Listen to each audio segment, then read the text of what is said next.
The national broadcaster has balanced the political playing field. Equal access to free airtime is something that opposition parties have been fighting for, as in the past, the lion's share was allocated to the ruling party. Unveiling the election policy to political parties today, NBC Director General Albertus Augamab says the policy also makes provision for the election forum, where representatives of political parties will interact with the NBC Director General as editor-in-chief to resolve matters as they occur during the election period.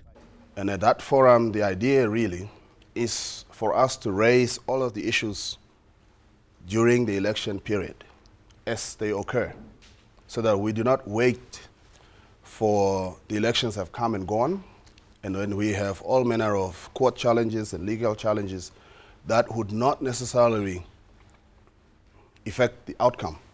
As to how much free airtime will be available for political parties, that will only be determined once the election date has been gazetted and participating political parties have registered with the ECN. The policy also makes provision for paid airtime on both radio and television. Our constitution prescribes, of course, English as the official language of the land. That's preferred. But where parties, for the purposes of different radio stations broadcasting the different languages, we would prefer that an English translation by the party itself of that script accompanies that broadcast. If a representative of a political party fails to arrive at NBC 30 minutes after scheduled time, the slot will be forfeited.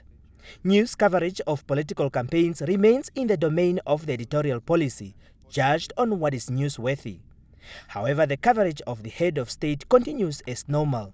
That matter, we want to put it on record, has been resolved by us that the head of state's coverage continues at head of state.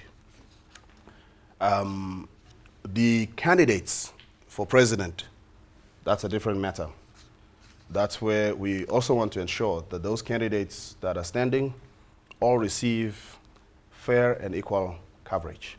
Political parties commended the NBC for realizing their long dream, but however want the NBC to draw a line between the head of state's coverage on state affairs and political campaigns. The policy will be officially launched next week. Donathan Chidudu, NBC News, Windhoek.